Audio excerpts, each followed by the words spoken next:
여러분, 오늘 말씀의 제목은 가게에 저주가 흐르는가 라는 제목입니다. 제가 이제 상담 전화를 받게 되면 대부분 동일한 내용이 되게 많아요. 왜냐하면 인생의 삶은 똑같기 때문에 그래요. 결혼해서 자녀 출산하고 시댁과 또 친정과 또 교회, 사회, 직장, 학교 다 어우러지는 영역이 동일하기 때문에 대부분이 만나는 문제들이 다 비슷비슷합니다. 그래서 상담을 할 때 제가 이제 대답하는 것을 주변에 있는 사람들이 들으면, 목사님 똑같은 말씀을 계속 해줘야 되는, 그것도 참 고통스러우시겠네요. 그래요. 그 이야기인 즉슨 대부분의 문제가 동일하다는 뜻입니다. 자, 그 가운데에서도 혹시 아직도 마음속에서 우리 가게에 저주가 흐르고 있어, 그것 때문에 내가 이렇게 되는 일이 없는 거야, 혹시 이렇게 생각하는 분들이 계실 수도 있겠습니다. 오늘 말씀을 통해서 자유해지시기를 축복합니다. 사람이 어떤 생각인가 막히거나 눌려버리면 전진을 못합니다. 그리고 성공의 길로 나아가는 것이 쉽지 않습니다.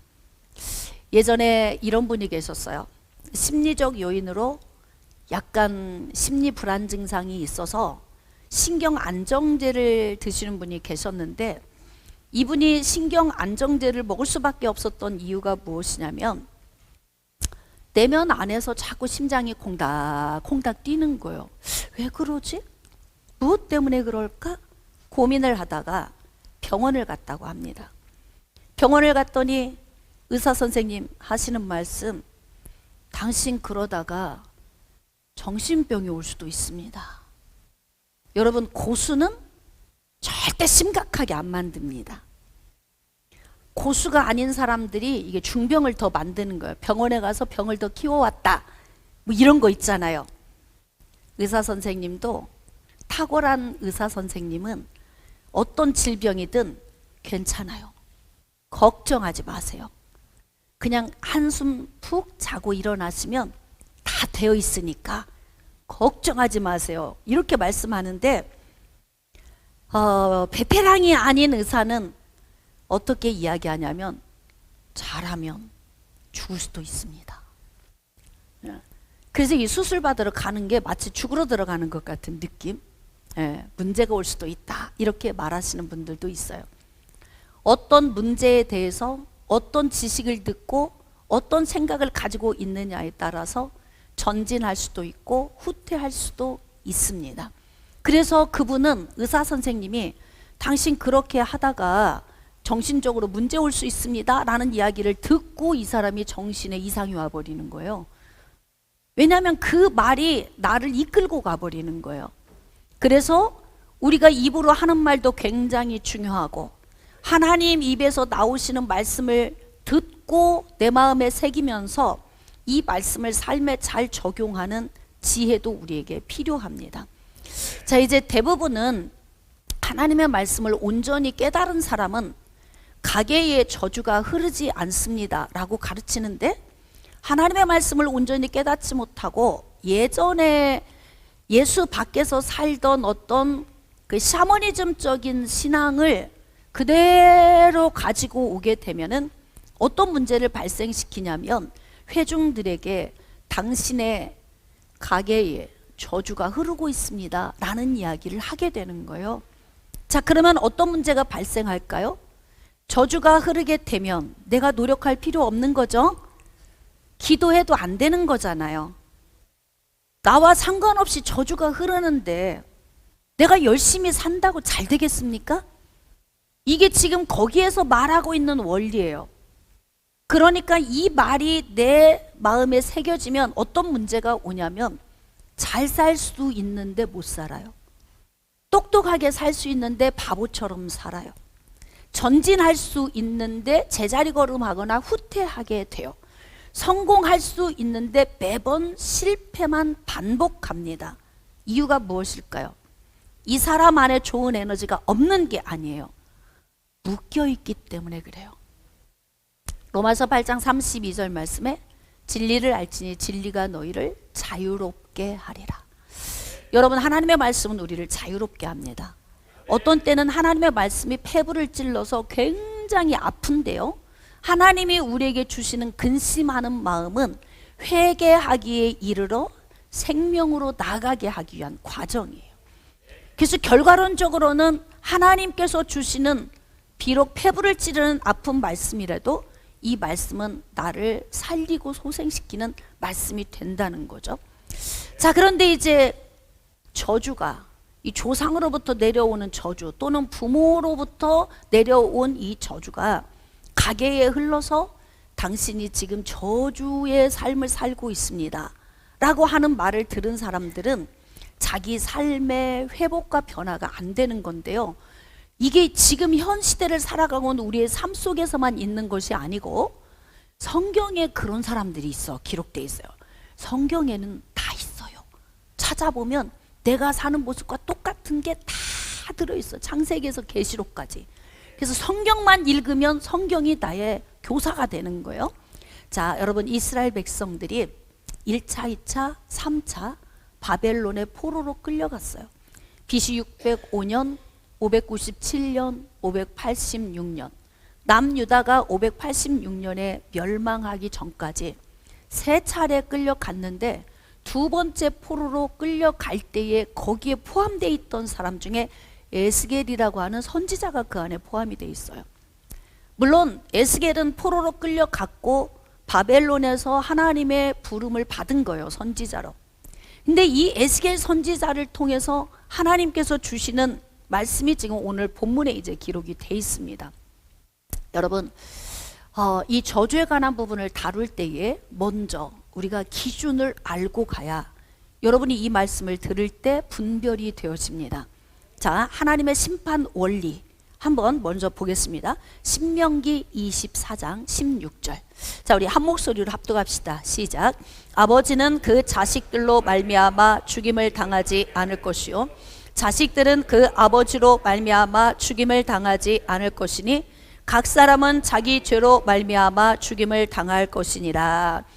이 말씀이 하나님의 심판 원리입니다. 이 말씀을 보면서 우리가 깨달을 수 있는 것은 하나님의 심판 원리는 개별 심판입니다. 아버지의 죄로 말미암아 아들이 죽임을 당하거나 아들의 죄로 말미암아 아버지가 죽임을 당하는 것이 아니라 각 사람은 자기의 죄로 말미암아 죽임을 당하리라. 개별 심판인 거예요. 내가 살아온 몫에 각자 자기의 몫의 것을 담당하게 되는 거죠. 이 말씀이 기준이 되어서 하나님의 징벌에 대한 해석을 이 말씀을 기준에 놓고 해석을 해야 돼요. 창세기에서 계시록까지. 자, 그럼 보겠습니다. 구약에 관한 구원과 신약에 관한 구원을 우리가 해석함에 있어서 어떤 말씀을 기준에 둬야 될까요? 어떤 사람은 구약은 율법으로 구원을 받는다, 신약은 복음을 통해 구원을 받는다, 이렇게 말하는 사람이 있거든요. 구원은 무엇으로 받습니까? 믿음으로. 자, 믿음은 들음에서 나고 들음은 그리스도의 말씀으로 말미암는데요, 이 구원의 요소에 대해서 로마서 10장 9절에 이렇게 기록이 되어 있어요. 하나님께서 그를 죽은 자 가운데에서 다시 살리신 것을 네 마음에 믿으면 구원을 얻으리라. 이 말씀 한 절이 창세기에서 계시록까지 구원에 관한 해석을 함에 있어서 이 말씀을 기준에 두는 것입니다. 자, 그러니까 구약에 구원받은 사람은 율법으로 구원받았다, 믿음으로 구원받았다? 그럼요. 그렇게 해석을 하는 거예요, 성경은. 그래서 성경은 기준된 말씀을 중심에 세워놓고 모든 것을 이렇게 퍼즐처럼 맞춰서 해석을 해 나가는 거거든요. 자, 이제 하나님의 심판, 하나님의 멸망, 하나님께서 매를 떼고 징계를 주시는 이 부분에 관해서 우리가 이제 어떻게 해석을 해야 되는지 하나님께서 계속 이제 말씀을 주시는데, 여러분, 지금 바벨론에 끌려간 이스라엘 백성들은요, 유다의 멸망이 째깍째깍 다가오고 있어요. 지금 BC 597년에 2차 포로로 갔던 에스겔 선지자가 포함된 그 전에 이미 포로로 끌려갔던 사람들이 BC 586년 몇 년 후면 남유다가 멸망을 하게 되는 거예요. 선지자의 입을 통해서 계속 멸망을 선포를 했기 때문에 이들은 유턴하고 돌아올 수 있는 기회가 많이 있었어요. 그냥 있는 정도가 아니고 많이 있었어요. 여러분, 예언의 말씀은 하나님의 예를 들어서 이제 멸망에 대한 예언의 말씀을 주셨다 하더라도 멸망이 목적이 아니고요. 회개하고 돌아오라고 예언의 말씀을 주시는 거예요. 만약에 멸망이 목적이라면 예언하실 필요가 없죠. 너 잘못하면 매 맞을 거야? 그건 뭐예요? 안 때리고 싶은 거죠. 잘 하라는 이야기예요.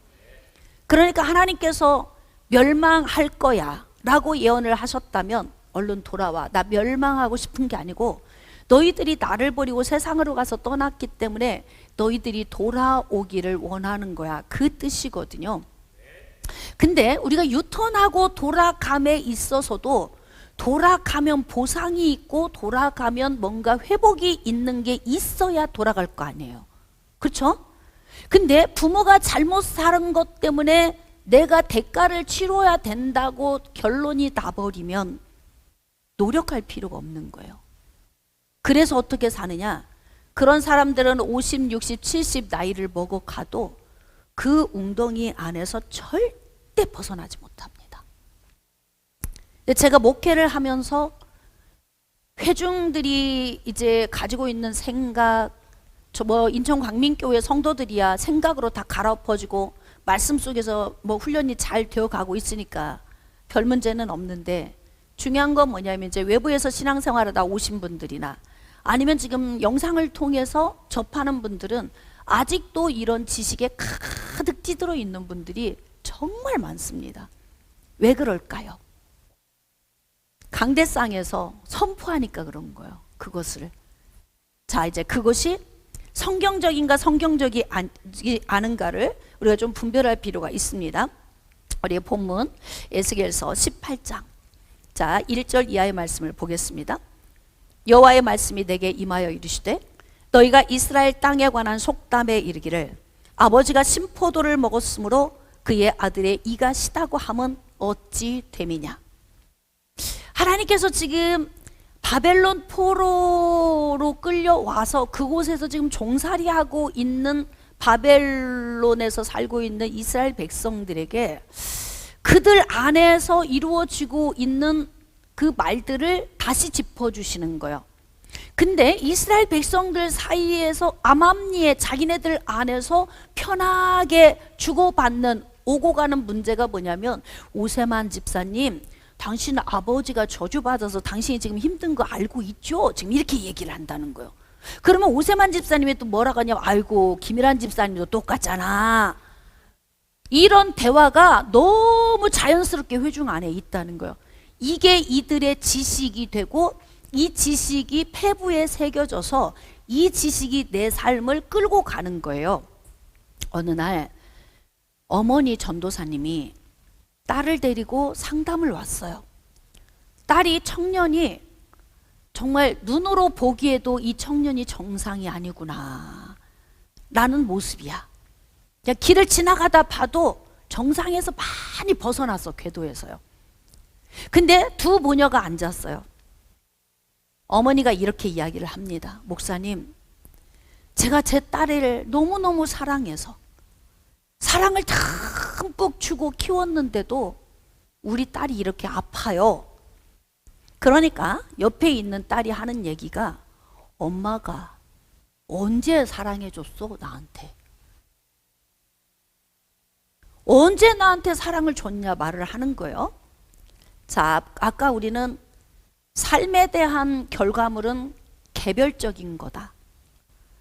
부모가 잘못 살았기 때문에 나도 잘못 살아야 된다는 법은 없어요. 그죠? 엄마가 사랑을 줬다고 말을 하면 이 엄마는 사랑을 준 거예요. 그쵸? 방법을 생각해 봐야 되는 거예요. 우리 엄마는 나를 사랑할 때 어떻게 사랑했냐면, 혼자 키우면서 열심히 아침 저녁으로 쉴 새 없이 돈을 벌어서 그 돈으로 나에게 초등학교, 중학교, 고등학교, 대학교, 결혼까지 시켜서 살게 해줬어. 엄마는 이게 사랑의 방식이었던 거예요. 어떻게 해서든지 자식을 온전히 키워서 배고프지 않게 먹여 살려서 정상적인 삶을 살게 하는 목표가 이 엄마의 사랑의 방식이었어요. 근데 딸의 입장에서는 어떻게 생각하냐면 어루만져 줘야 되고 사랑한다고 말해줘야 돼. 그래야 사랑이라고 생각하는 거예요. 엄마가 지금까지 고생해서 돈 벌어서 나를 먹이고 입히고 키운 건 사랑이라고 감지가 안 되는 거예요.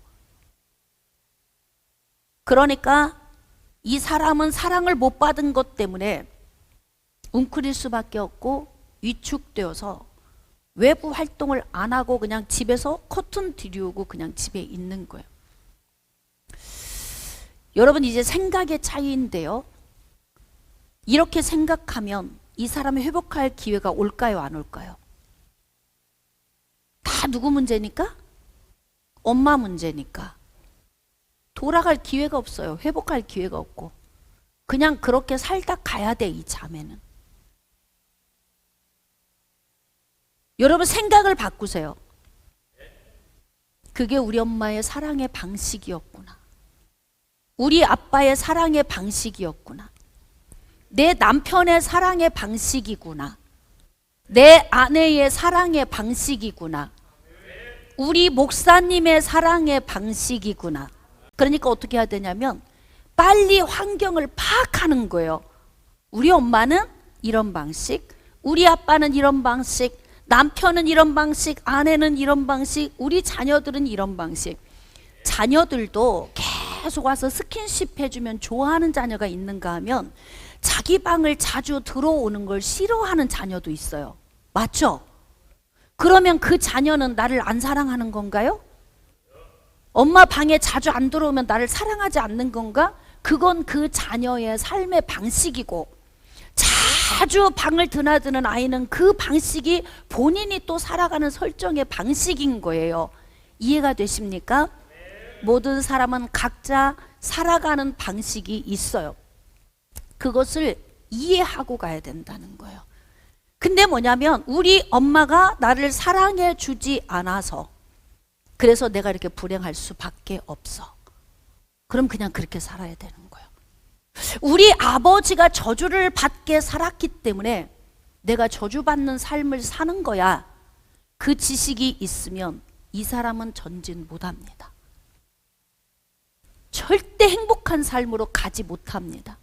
제가 너무 안타까운 것이 하나님의 말씀은 진리이고 진리는 우리를 자유케 한다는데 성도들이 너무 많이 눌려있는 그런 교회들이 참 많아요. 뭐 우리 교회만 잘한다 제가 그 말을 하려고 하는 게 아니라 이 진리의 말씀이 온전히 전파되지 않으면 어떤 문제가 발생되냐면 성도들의 삶이 피폐해지기 시작을 하는 거예요.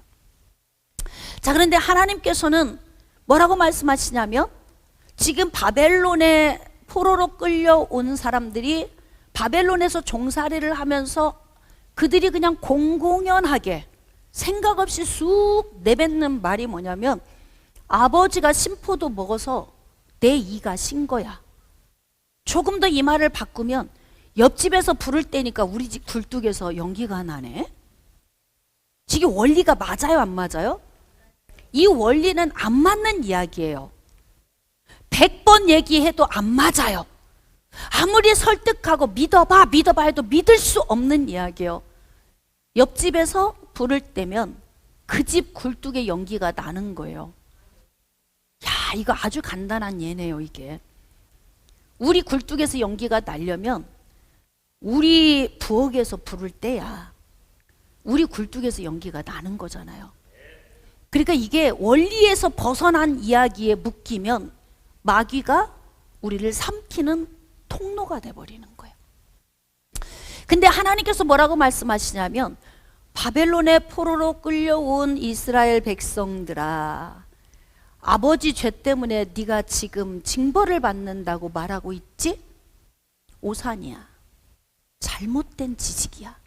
지금 에스겔 선지자를 통해서 이것을 갈아엎어주는 거예요. 자, 3절. 주 여호와의 말씀이니라. 내가 나의 삶을 두고 맹세하노니 너희가 이스라엘 가운데서 다시는 이 속담을 쓰지 못하게 되리라. 가계에 저주가 흐른다. 이 말을 다시는 쓰지 못하게 되리라. 다시 쓰지 말아야 하리라. 여러분, 하나님의 심판의 방법은 개별 심판이에요. 절대로 저주가 흐르지 않아요. 근데 그것을 제가 여러분에게 이렇게 이야기를 하면 아이 목사님 이야기지 이럴 수 있는데요, 오늘 저는 제 이야기를 하는 게 아니고 기록된 말씀을 전달하려고 그러는 거예요.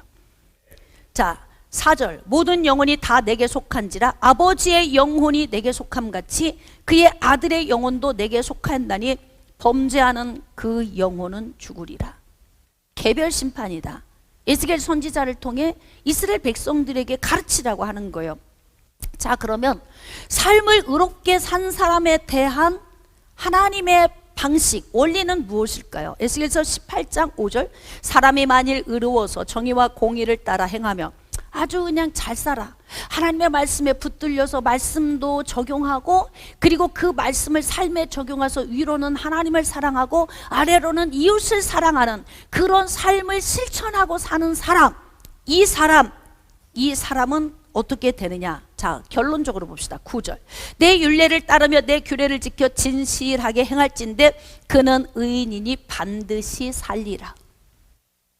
의롭게 살면, 여러분, 그래서 어지간하면 마음 안에 막혀 있는 거 좀 풀고 사세요. 좀 착하고 아름다운 마음 좀 갖고 사세요. 할렐루야. 그냥 꿍 하고 마음에 여기에 놔두고 그냥 이게 또 썩고 또 썩고 또 썩어가지고 처음에는 애벌레만 했는데 나중에는 보면 하이에나가 들어있어 이 안에.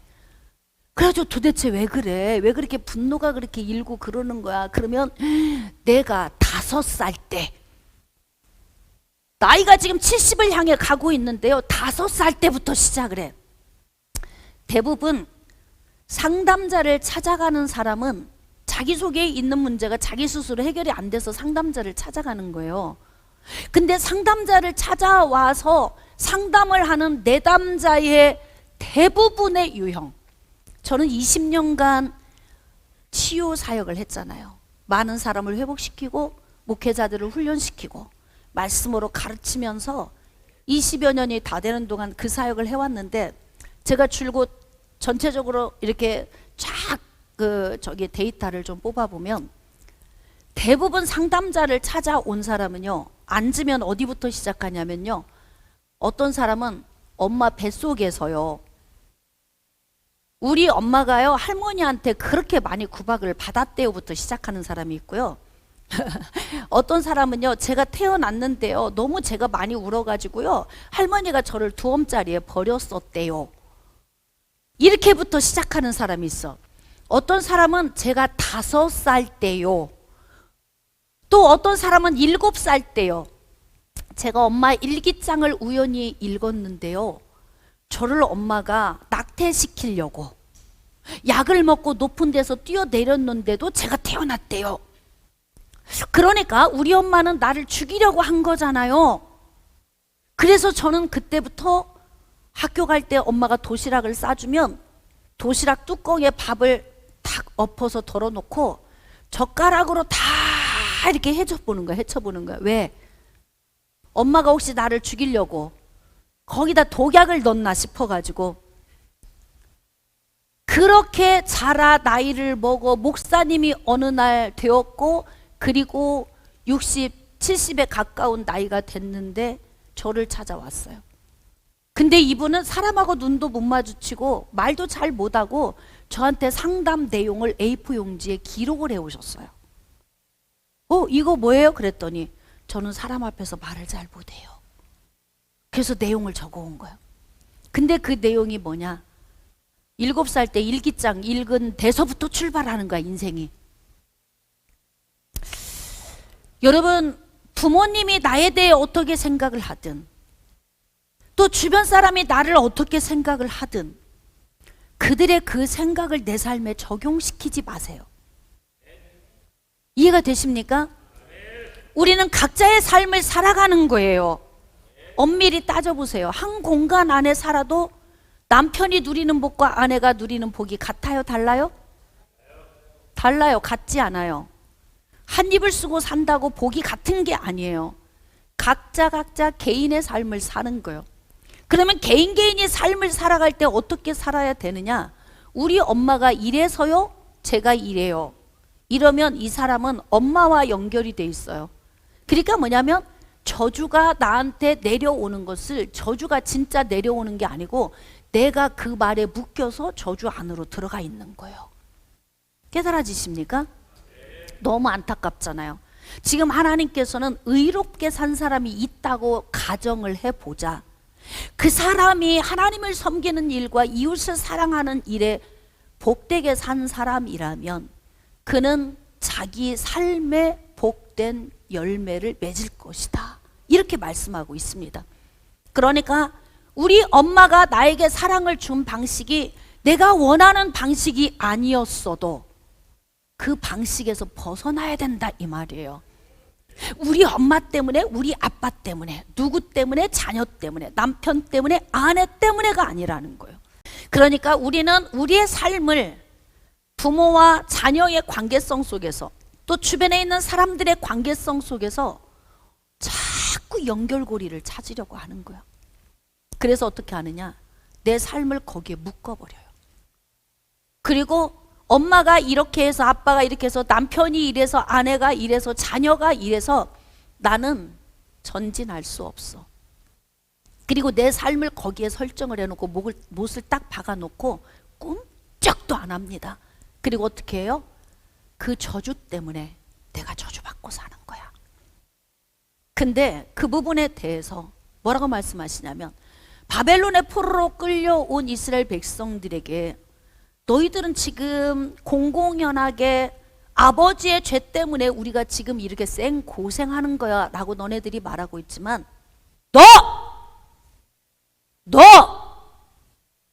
네 자신이라는 거야. 네 자신. 그 자꾸 누구 좀 끌고 들어가지 마세요. 교회 가면 다 목사님 때문에 뭔 은혜가 안 된다고. 얼마큼 해야 돼요 더.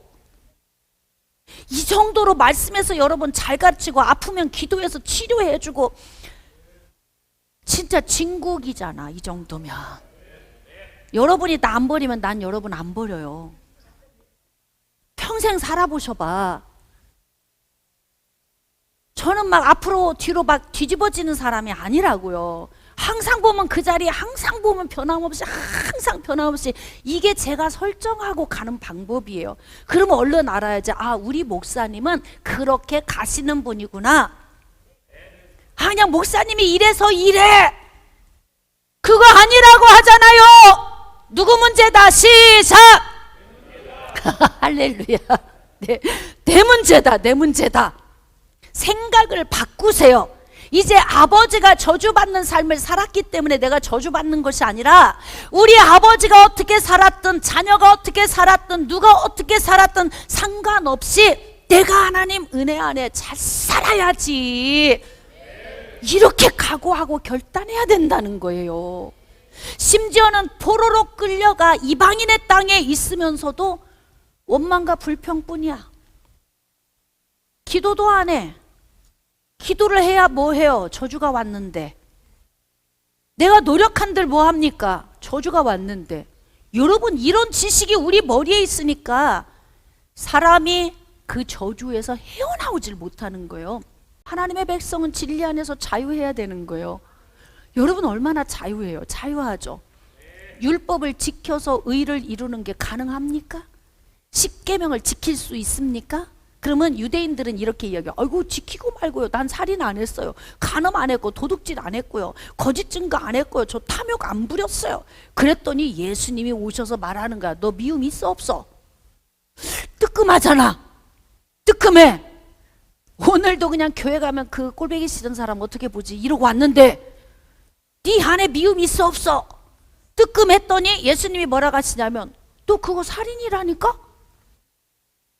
그러니까 구약에서 생각한 율법을 주신 그 기준과 예수님이 오셔서 말씀해 주시는 게 다른 거예요. 그래서 죄에 대한 개념을 어떤 사람은 내 행위로만 안 하면 나는 죄가 없다고 하지만 예수님은 본디 네 마음속에 있는 살인, 미움에서 출발한다. 간음, 음욕에서 출발한다. 도둑질, 욕심, 거짓말, 거짓된 생각 다 본질에서 나온다는 거예요. 그러니까 우리 자신 스스로가 율법의 행위를 통해서 이루어질 수 없어요. 그래서 율법을 통해 예수님을 보고 예수님 통해 우리가 죄를 사함받으니까 죄에서 자유를 얻게 함은, 그러면서 우리가 기뻐하는 거 아닙니까? 예수님 아니면 우리가 어떻게 자유해질 수 있겠어요? 근데 이게 교회만 오면은 막 멍에를 씌우는 거야. 그렇게 해서 천국이나 가겠냐부터 시작을 해가지고, 에? 또 어떤 경우에는 그런다는 거죠. 무당의 영이 당신 자녀 속에 들어갔다. 여러분, 고수는 그런 얘기 안 해요. 고수는 심각한 문제 가지고 와도 간단하게 해결해 버립니다. 예전에 우리 셋째 아이가 밥을 먹다가 유모차에서 떨어졌네요. 그래서 눈가가 찍혀갖고 찢어졌어. 피가 막 펄펄 쏟아져. 얘를 막 들쳐업고 병원 이름 안 될 거예요. 제가 그 병원에 갔어요. 큰 병원을 갔다고. 제가 갔는데 의사 선생님이 이제 막 꿰매졌어요. 그래가지고 5일 만에 제가 실밥을 뽑으러 갔더니요, 의사 선생님이 실밥을 딱 잡고 하는 소리가 안 보인다는 거야. 이게 아주 날카로운 메스를 대고 탁 자르는데 살을 찢었어. 그래가지고 피가 절절절절 흘러요. 제가 애를 들쳐업고 그냥 나왔어요. 그래가지고 제가 이제 어떤 집사님한테 내가 전화했던 것 같아요. 어디 가야 실밥 잘 뽑냐? 예? 어디 병원에 가야 실밥을 잘 뽑냐고. 그랬더니 정형외과를 가면 잘 뽑는데요. 정형외과는 수술을 자주 해서 잘 뽑는다 그래. 그래서 정형외과를 갔더니요, 한 25이나 돼 보이는 젊은 의사 선생님이 껌을 짝짝 씹고 나오는 거야. 저녀한테 맡기면 내 애를 잘 해줄까? 마음이 되게 불안한 거예요, 제가. 왜냐하면 관록 있어 보이는 턱 지긋한 명의 같은 분이 했는데도 살을 찢어놨는데, 저렇게 초보같이 생긴 젊은 친구가 와서 하니 잘할 수 있을까? 내가 막 마음이, 심장이 두근반 세근반 막 그러는 거예요. 애를 탁 안고 침대 위로 둘이 올라가. 그러더니 발로 하나를 싹 휘어 감아, 애를 후루룩 후루룩 하더니, 그리고는 실밥을 다 빼냈어요. 내가 그때 애를 업고 나오면서 한 얘기, 야, 고수다. 고수다. 간단하게. 왜 성도들을 묶습니까? 예수 안에 왔으면 자유케 해야지. 그리고 예수님과 친해지게 만들어야죠. 그리고 예수님 안에서 복된 삶을 누리게 해야지요. 그런데 왜 자꾸 묶어요? 저주 흐르지 않습니다. 부모의 삶은 부모의 삶이고, 내 삶은 내 삶이고, 내 자녀는 내 자녀고. 이 에스겔서 말씀을 읽어보면요, 의롭게 산 자의 아들이 만약에 악하게 산다면 하나님은 진짜 친절하셔. 얼마나 사람들이 말귀를 못 알아들으면 그렇게 친절하게 가르치시는지 몰라요. 응? 여기 보면 이제 의롭게 살았더니 자기의 의 때문에 복을 받은 거야. 근데 이 사람이 이제 아들을 낳는데 그 아들이 악하게 살았네요. 자, 그럼 봅시다. 저주가 내려가면, 의롭게 산 아버지 것이 내려가면 자식은 어떻게 살아도 잘 돼야 돼. 맞아요? 틀려요? 그 원리를 적용하면. 근데 사람들은 뭐냐면 다 안 좋은 것만 적용을 하는 거야. 거기 들으면 어쩜 사람 머리가 그쪽으로만 돌아가냐. 그래, 우리 부모님은 의롭게 살고 잘 살았으니까 이 복이 나에게 올 거야, 이 생각을 하면 안 묶이잖아요. 근데 대부분 다 이 생각이 뭐냐면 부정적으로만 적용이 되는 거예요. 가게에 저주가 흐른다. 그래가지고 부모님의 잘못된 게 나한테 와서 내 인생이 이렇게 안 되는 거야. 노력해도 안 돼, 기도해도 안 돼, 잘 살아도 안 돼, 전진해도 안 돼. 그러니까 어떻게 해요? 커튼 커튼 들이우고 그냥 암울하게 사는 거예요. 여러분들이 저를 만나기 전에 그렇게 살았다고요. 다. 저를 만나면 회복이 되는 이유가 뭐예요? 말씀의 진리 안에서 자유함을 얻기 때문에 그러는 거예요.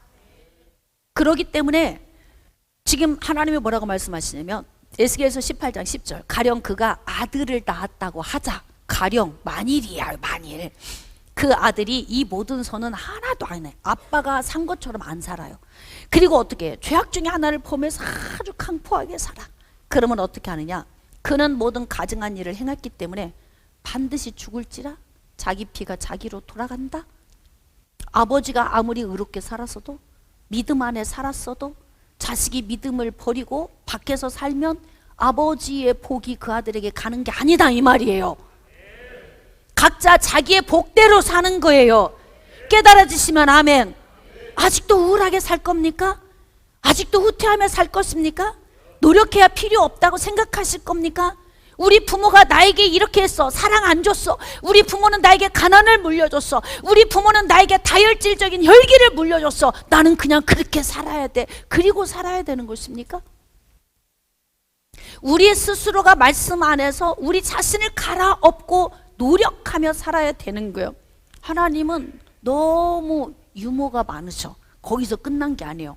자, 그가 또 아들을 낳았다고 치자. 할아버지가 의롭게 살았어요. 근데 아들이 악하게 살았어. 근데 악하게 산 아들이 또 아들을 낳았는데 이 아들이 또 선하게 살았네. 이런 비유를 또 들으셨다니까요. 에스겔서 좀 읽어보셔봐. 성경 좀. 근데 하나님이 뭐라고 하시냐면 에스겔서 18장 14절, 또 가령 그가 아들을 낳았다 하자. 그러니까 이제 손주잖아요. 그 아들이 그 아버지가 행한 모든 죄를 보고 두려워요. 행하지 않고 선하게 살았어. 그럼 어떻게 해요? 그 아버지 죄 때문에 그가 죽는 게 아니고 반드시 살겠고. 부모와 분리하세요. 할렐루야. 부모에 매여가지고 어떤 사람은요 70, 80 됐는데도 엄마 사랑 못 받았다, 아빠 사랑 못 받았다 우는 사람이 있어요. 그러니까 자식은, 여러분, 그래서 부모는 할 수만 있으면 많이 사랑한다고 말해주고 많이 안아줘야 되지만 투잡 뛰면서 자식 키워서 대학교까지 보내려니 언제 그럴 새가 어디 있어. 그렇지 않아요? 그냥 남편이 벌어다 주는 돈 있으면 그 돈 먹으면서 집에서 살림이나 하고 사는 사람 같으면 가능하겠지만 그게 안 되는 사람은 먹이고 굶기지만 않아도 잘한 거 아닌가? 네? 맞지 않습니까? 그러니까 사람마다 다 환경과 상황이 틀려요. 그렇게 고생하며 산 엄마는, 또 아빠는 그게 당신의 본분이고, 또 나는 내 인생의 본분을 또 사는 거예요. 그러니까 여러분의 마음속에서 이제 과거의 것들은 좀 단절하세요. 65세 된 권사님이 전화가 왔어요. 목사님, 저희 어머니가요 85세 20살에 난 거예요. 근데 큰딸하고 작은딸 둘이 있는데 엄마가 사랑을 동등하게 안 주고 공부 잘하는 딸만 이뻐한 거예요. 그래서 이 딸은 엄마 사랑을 받아본 적이 없어. 65살이 돼도 엄마 사랑 받고 싶어 해요. 희한하죠? 부모님들 잘 들으세요. 자식이 60, 70이 돼도 자식은 자식이에요. 부모 사랑 받고 싶어 해요. 그래서 어떻게 해야 되느냐? 사랑한다고 말해줘야 돼요. 늙어도 매일 차 조심해라, 싸우지 말아라, 이런 거 말고 내 새끼 사랑한다, 응? 사랑한다고 말해주고, 아이고 덜 썩어서 늙어가는데 뭔 이런 말이 필요해? 이러시면 안 된다고. 근데 있잖아요, 그분이 전화가 와서 뭐라고 하냐면 엄마가 지금도 자기를 사랑을 안 하고 친정에 가면 동생만 이뻐한대. 제가 뭐라고 얘기했겠어요? 그게 엄마가 사랑하는 방식이니까 그러려니. 자, 시작. 네, 그러려니. 그러고 가는 거예요. 응? 지금 막 얼굴이 막 감회가 새롭네. 여러분들이 막 지금 30년 전까지 생각하느라고 눈들이 막 고개를 들고 막 생각을 하는 거예요. 지금 보니까. 사랑하는 여러분, 이렇게 아버지, 아들, 손주까지 비유를 들어주면서 각자 지몫이다? 부모에 묶여서 전진하지 못하고 그것 때문에 불행해하면서 시간 낭비하면 나만 손해다? 남편이 살아온 환경, 아내가 살아온 환경이 다 달라요. 내가 원하는 대로 이루어지지 않아요. 그럼 어떻게? 아, 내 남편은 이런 사람, 내 아내는 이런 사람. 그러니까 어떻게? 그렇게 놓고 가는 거예요. 맡기고 가는 거죠. 그리고 어떻게 하느냐? 내 삶을 살아가는 거예요. 제가 늘 느끼지만 남편과 아내가 한 집에 살아도 복이 달라요. 그쵸? 복이 틀려. 하나님과 1대1의 관계성 속에서 얻는 복이니까 여러분들 정신 바짝 차리고, 내가 장가 잘못 가서 또는 그냥 시집 잘못 가서, 그것도 미련한 얘기라니까. 살아야 되잖아 어쨌든. 근데 그 생각하면 뭐 할 거예요?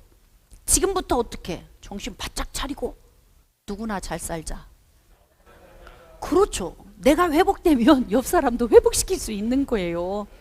근데 하나님은 뭐라고 하냐면, 포로로 온 사람들이 우리 아버지 때문에 우리 정말 난 복이 없어, 내가 하는 일 되지도 않고 노력할 필요도 없어, 이렇게 사는데, 잘 들어, 잘 들어. 아버지가 선하게 살아도 네가 악하게 살면 넌 그 악한 열매를 맺는 거야. 너 악하게 사는 거 보고 네 아들이 태어나가지고 유턴하고 돌아와서 선하게 살면 네 아들은 그 복을 받아 누릴 거야. 세상에 이 원리를 해줬는데도 가게에 저주가 흐른다? 이거 왜 그러는 거야 도대체? 예? 자유해지시기를 축복합니다. 그래서 우리는 어떻게 해야 되느냐? 각자 우리 인생의 삶을 멋지게 살아야 된다. 할렐루야. 멋지게 해서 안 되는 건 놓고 가세요. 너무 아파하지도 말고, 그건 그 사람의 몫인 거예요. 어쩔 수 없어. 그렇지 않아요? 엄마 인생 내가 대신해 줄 수 있나? 자식 인생 내가 대신해 줄 수 있어요? 안 돼요. 그래서 어떻게 해야 되냐? 각자 하나님 은혜 안에서 자유하게 복되게 사는 거, 이게 훈련되어져야 됩니다. 자, 에스겔서 18장 19절. 그런데 너희는 이르기를 아들이 어찌 아버지의 죄를 담당하지 아니하겠느냐 하는도다. 이렇게 답답한 사람이 있다니까요. 한 얘기 또 하고 한 얘기 또 하고, 어찌 아버지의 죄를 담당 안 해? 내가 지금 이렇게 된 건 다 아버지 탓이야. 내가 불행한 건 지금 결혼을 잘못해서 그렇고, 내가 자식들한테 저렇게 불효를 받는 건 자식들이 잘못해서 그러는 거야. 근데 하나님은 뭐라고 말씀하시냐면, 네 문제라는 거야, 네 문제. 근데 예수 믿고 30년 40년 됐는데 안 변하는 건 왜 그래요? 그게 기적 아니에요? 안 변하는 건 왜 안 변하느냐 이 말이에요. 결국 안 변하면 누가 손해다? 그럼요, 내가 손해예요. 안 변하면 내가 손해다. 엄마하고 연결고리에서 불행한 연결고리를 차단하지 않으면 나만 불행하다. 내 인생의 삶에 엮여 있는 것에서 내가 헤어나오지 못하면 결국 다른 사람은 전진하고 있을 때 나만 정체되어 있다. 나만 손해를 보는 거야. 그래서 우리의 지식을 갈아엎어야 돼요. 자, 호세아서 4장 6절 마지막. 내 백성이 지식이 없으므로 망하는도다. 당신이 저주받았기 때문에 당신 아들이 저렇게 저주받은 삶을 사는 거예요. 이 말에 묶여서 자녀들이 온전히 못 사는 사람들이 있어요. 자유해지시기를 축복합니다. 이 말씀을 영상을 통해서 듣는 분들도 이 말씀을 통해서 자유해지시고, 할렐루야. 각자 우리가 사는, 내가 뿌려놓은 것을 거두는 거기 때문에 하나님이 이 원리를 우리에게 가르쳐 주셨잖아요. 그래서 어떻게 한다? 내 백성이 지식이 없어서 망하는 것이 아니라 하나님의 백성이 지식으로 채워져서, 하나님을 아는 지식으로 채워져서 그 지식으로 말미암아 생명의 자리로 나아가는 그런 은혜가 있으시기를 주님의 이름으로 축복합니다.